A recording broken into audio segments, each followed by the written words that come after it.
Terror em Enfield, alienígena, demônio ou mutação genética.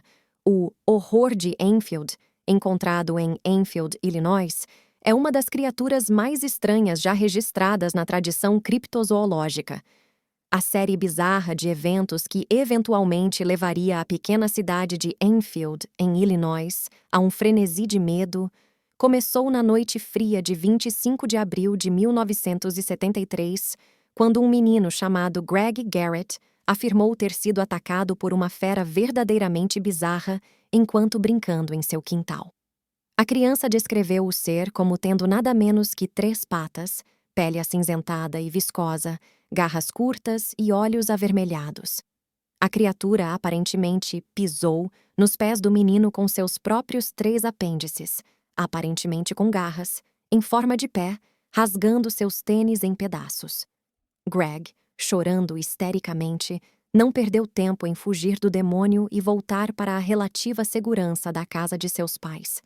Embora o encontro do jovem Greg tenha sido tecnicamente o primeiro já registrado, aquele que trouxe notoriedade a essa criatura ocorreu apenas meia hora depois, quando o vizinho do Garrett, um certo Henry McDaniel e sua família, tiveram seu próprio encontro cara a cara com essa entidade inacreditável.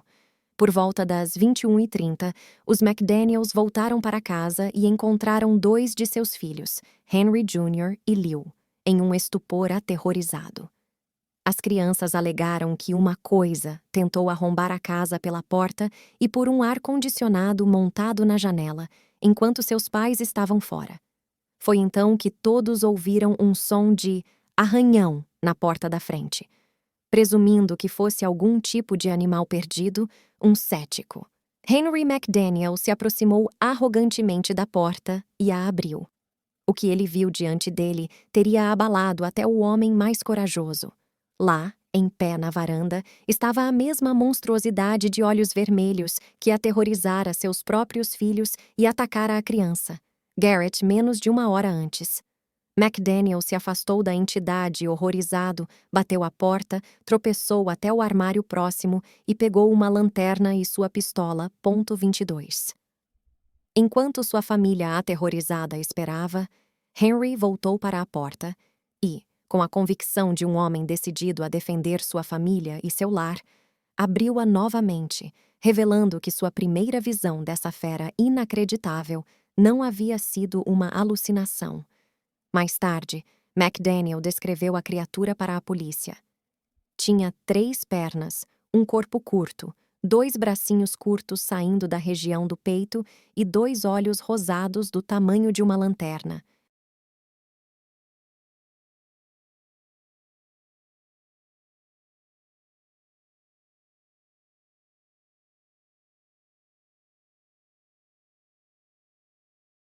Tinha mais de 1,5 metros de altura e era de cor acinzentada. Estava tentando entrar na casa. McDaniel abriu fogo contra a criatura, atingindo-a imediatamente. Mas em vez de cair no chão ferida ou morta, a coisa horrível apenas assobiou como um gato selvagem, para o assustado proprietário. Henry, que disparou 4 tiros contra a coisa, garantiu a quem perguntasse que não havia perdido sua presa. Quando dei o primeiro tiro, sei que acertei. Então, por mais inacreditável que possa parecer, McDaniel afirmou que a estranheza zoológica desapareceu noite adentro, cobrindo uma área de aproximadamente 15 metros em uma série de apenas 3 saltos surpreendentes, antes de desaparecer no mato ao longo do aterro da ferrovia El Nampan em frente de sua casa. McDaniels imediatamente ligou para as autoridades locais, mas quando os policiais estaduais de Illinois que responderão ao chamado chegarão ao local, a única evidência do encontro que restou foi uma série de arranhões no revestimento da casa do McDaniel e pegadas de cachorro no quintal. O que tornou as impressões tão incomuns foi o fato de terem 6 almofadas nos dedos e, o que é ainda mais intrigante, representarem um animal de 3 patas, com uma pegada ligeiramente menor que as outras. Se McDaniel acreditasse que seus encontros como o desconhecido eram coisa do passado, logo perceberia que estava redondamente enganado quando, na véspera de 6 de maio, foi acordado assustado, na calada da noite, pelos uivos de alguns cães da vizinhança. McDaniel levantou-se da cama, mais uma vez pegou sua arma de fogo e, com o que deve ter sido grande apreensão, abriu a porta da frente. Desta vez, o seu encontro com esta criatura não seria tão íntimo. Ele afirma que observou a coisa e a alguma distância, contornando languidamente os cavaletes dos trilhos da ferrovia perto de sua casa. Eu vi algo se movendo nos trilhos da ferrovia, e lá estava. Eu não atirei nem nada. Tudo começou na ferrovia. Não estava com pressa nem nada. Como sempre acontece com eventos surpreendentes como este, não demorou muito para que a imprensa tomasse conhecimento da estranheza e se manifestasse com força total, mas foi só com o segundo relatório de McDaniel que o frenesi da mídia realmente aumentou. O xerife do condado de White, Roy Pochard Jr., ficou tão perturbado com esse súbito afluxo de imprensa e curiosos, sem mencionar o alarme que estava se instalando nos moradores locais, que ameaçou encarcerar McDaniel se ele não parasse de incitar o pânico, espalhando sua história extremamente aterrorizante. Para piorar a situação, grupos bem armados de caçadores amadores de monstros começaram a patrulhar a área próxima aos avistamentos dos trilhos da ferrovia LMPN. Foi em uma dessas expedições que 5 jovens supostamente se depararam com uma criatura idêntica àquela que Garrett e McDaniel encontraram, com a notável adição de que eles descreveram a coisa como sendo peluda. Os homens descobriram a fera escondida na vegetação rasteira e começaram a abrir fogo contra ela, mas, assim como no caso McDaniel, suas balas não foram capazes de causar ferimentos mortais e o monstro disparou a uma velocidade que as testemunhas oculares supuseram ser muito excessiva, de qualquer coisa que um ser humano poderia alcançar. A última testemunha ocular desta criatura improvável foi Rick Rainbow, diretor de notícias da estação de rádio WWKI em Kokomo, Indiana. Ele e 3 outros indivíduos não identificados alegaram ter visto uma entidade cinzenta, curvada e de 1,5 metro de altura, espreitando do lado de fora de uma casa abandonada, não muito longe das casas de Garrett e McDaniel. Embora eles não tenham tido um encontro tão próximo ou tão angustiante quanto os conjuntos anteriores de testemunhas, Rainbow e sua equipe conseguiram fazer uma coisa que os outros não conseguiram: gravar o grito perturbador do monstro. Foi então que o famoso criptozoologista Loren Coleman chegou ao local para investigar as alegações das testemunhas oculares, bem como a gravação de som. Coleman também ouviu o grito assustador da criatura enquanto procurava uma área onde testemunhas oculares afirmaram ter visto a coisa. Viajei para Enfield, entrevistei as testemunhas, olhei para o revestimento da casa que o monstro de Enfield havia danificado, ouvi alguns sons estranhos e estridentes, semelhantes aos de um banshee, e fui embora perplexo.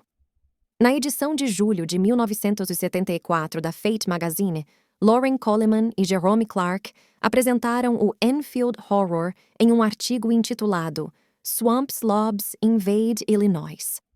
Coleman até narrou a discussão deste caso intrigante com o famoso investigador paranormal, bem como o autor do best-seller de The Mothman Prophecies, John A. Keel, em seu livro Mothman and Other Curious Encounters.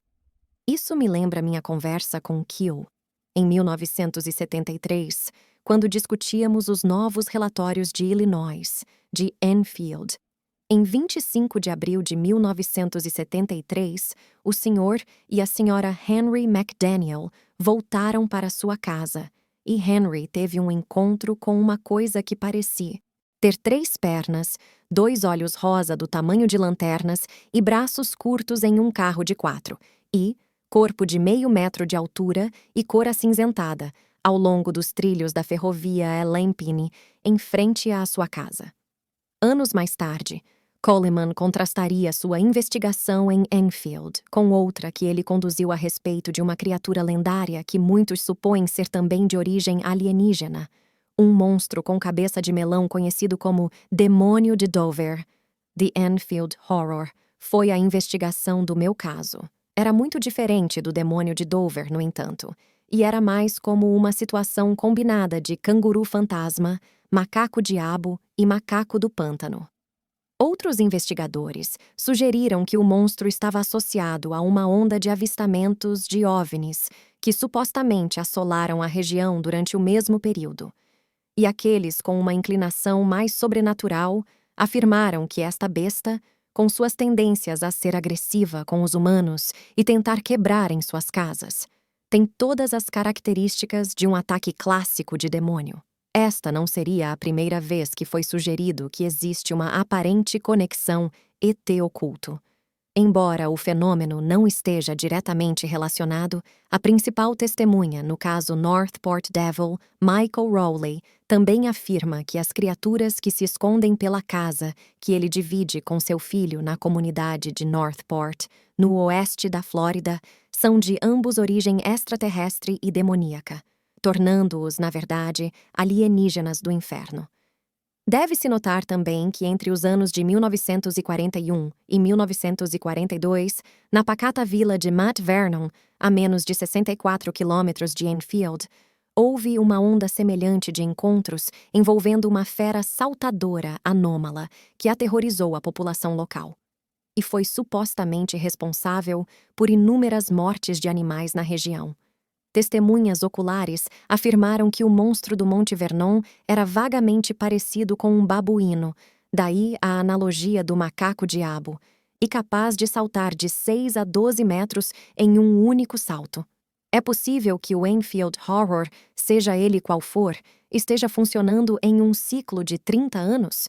Embora não existam relatos respeitáveis da criatura vinda do século XXI, não se pode descartar inteiramente a possibilidade de que a coisa seja uma estranheza anatômica adormecida que levanta a cabeça de vez em quando para se alimentar de animais e aterrorizar os habitantes locais. Ou, mais estranho ainda, um ET que só passa por aqui para comer alguma coisa de vez em quando está neste pescoço da galáxia. Seja o que for. Que esta criatura seja ou não, ela não é relatada há quase 40 anos. Isso, porém, não significa que ele ainda não esteja à espreita nas sombras de algum antigo pátio de trem, esperando para voltar a arranhar outra porta nas primeiras horas da noite.